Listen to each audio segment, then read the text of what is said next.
The wheelchair rolled straight into oncoming traffic before anyone noticed. Cars swerved, horns screamed, but one man was already running. 37-year-old Ethan Cole dove forward, grabbing the handles and spinning the chair back to safety just as a truck skidded past, missing them by inches. The woman in the chair gasped, frozen in shock. Her groceries scattered, her hair sticking to her tear-streaked face. Ethan knelt beside her, breath ragged. "You okay, ma'am?" She blinked, trembling. You could have died." He smiled faintly, still catching his breath. "Guess I wasn't planning on it today." Before we dive in, drop a comment with where you're watching from, and don't forget to hit subscribe for more videos like this. Let's begin. The traffic lights flickered overhead, the street alive with city noise, honking cars, murmurs, rain tapping faintly against asphalt. Ethan stood there, soaked and breathless, hands still gripping the wheelchair handles. The woman looked around dazed, voice soft and uncertain. My wheel caught the curb. I didn't even see the light change." "Good thing I did," he said, his tone gentle but steady. Her hands shook as she tried to gather her spilled items. Ethan crouched, helping her pick up the groceries. The carton of milk, the bread, the little bag of apples rolling down the gutter. "You didn't have to," she began. "I know," he interrupted with a small smile. "But I wanted to." There was something genuine in his voice. No pity, just kindness.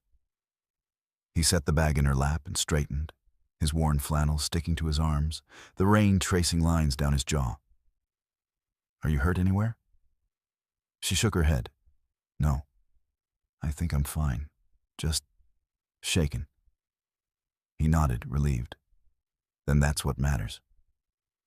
For a moment, she just looked at him. Really looked.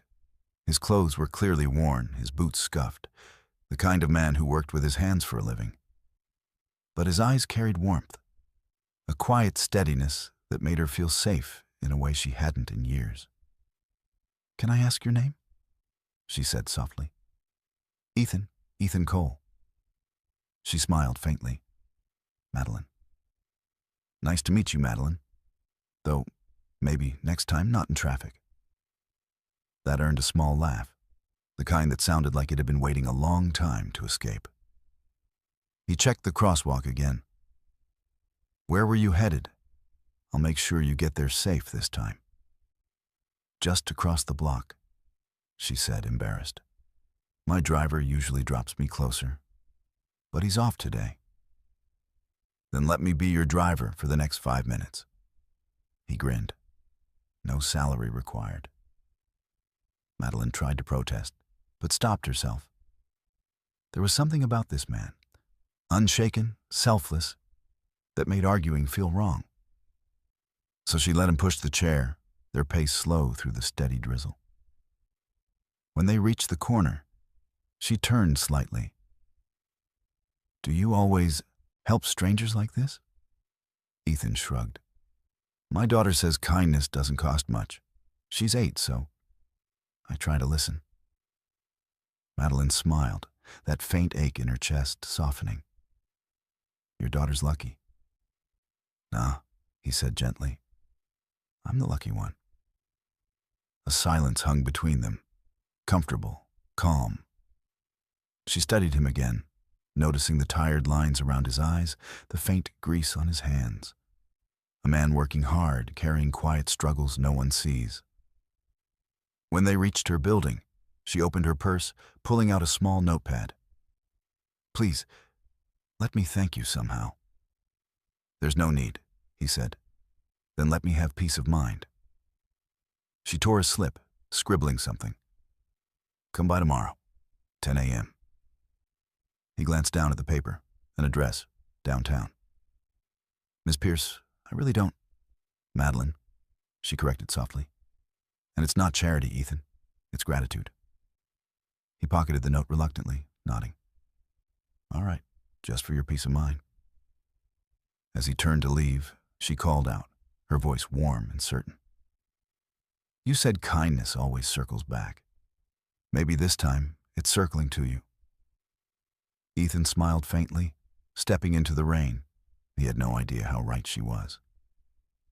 The next morning, Ethan stood frozen before a towering black gate that looked like it belonged to another world. The address on the note matched perfectly. 47 Bellevue Drive, the kind of place people only saw in magazines. Beyond the gate sprawled an estate with sculpted hedges, marble fountains, and white stone pillars that glimmered under the morning sun. He wiped his palms on his jeans, feeling out of place already. His pickup truck coughed once before dying completely, a final insult from life's constant reminders that he didn't belong here. A man in a gray suit approached. "Mr. Ethan Cole?" Ethan blinked. Yeah, that's me." "Ms. Pierce is expecting you," the man said, tapping a small device. The iron gate slid open without a sound. Ethan drove in slowly, heart pounding. Every inch of the driveway screamed wealth: roses, glass sculptures, a fountain so large it could have been a park centerpiece. When he parked, he caught sight of his reflection in the polished glass door, damp hair, tired eyes, shirt he'd ironed twice to hide wear. He sighed. "All right, let's get this over with." Inside, the air smelled faintly of lavender and old money. Marble floors gleamed like mirrors. A chandelier bigger than his entire apartment sparkled above. And there she was, Madeline Pierce, seated near the window, sunlight soft on her face. She wore a light cardigan, her hair loose over her shoulders.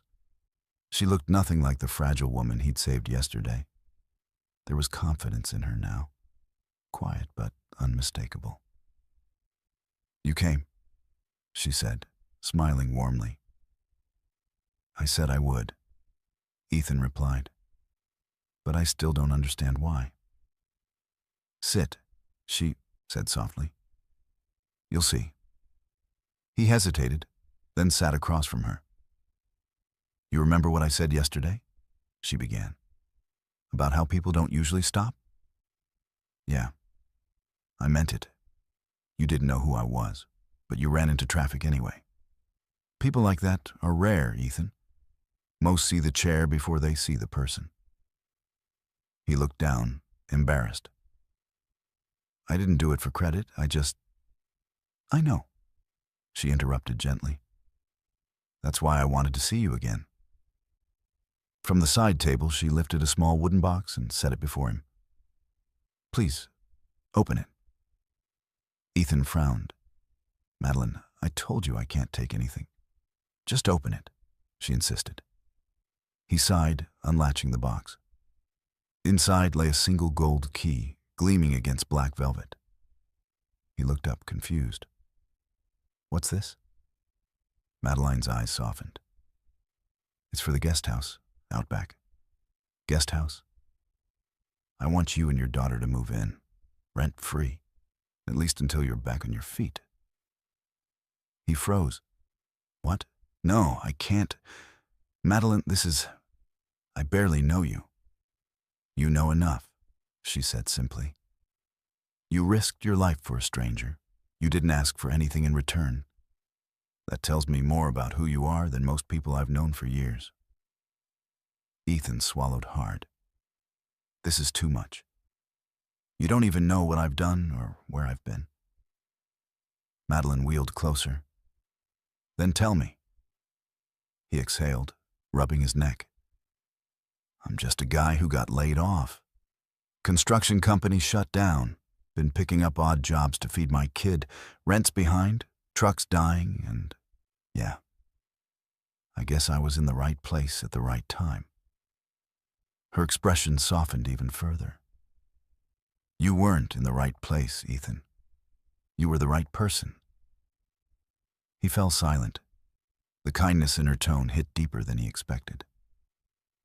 "Just stay a while," she said. "Do some work around the property if that makes you feel better.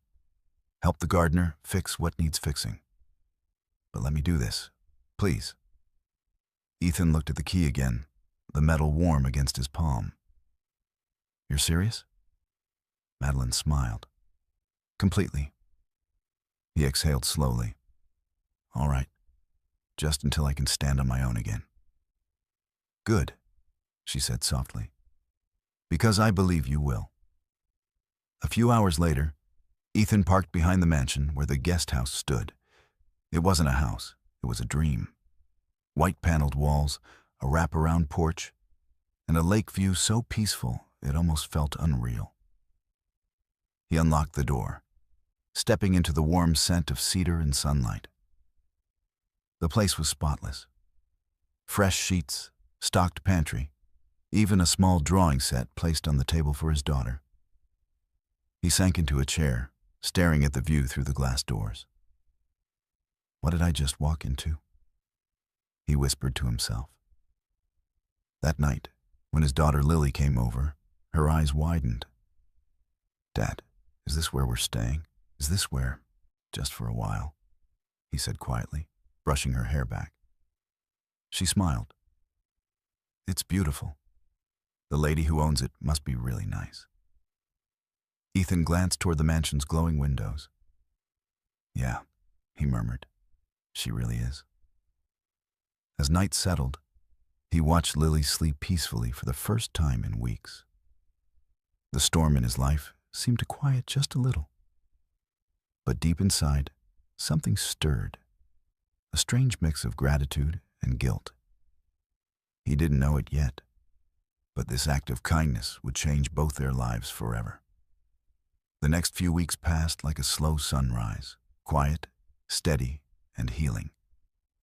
Ethan fixed fences, painted railings, repaired loose tiles, and helped the gardeners prune the overgrown hedges. The rhythm of work brought him peace again, a kind he hadn't felt since before his wife passed away. Every evening, he'd see Madeline near the terrace window, watching him with that same calm smile. One afternoon, he was repairing a bench beneath the oak trees when Madeline wheeled over.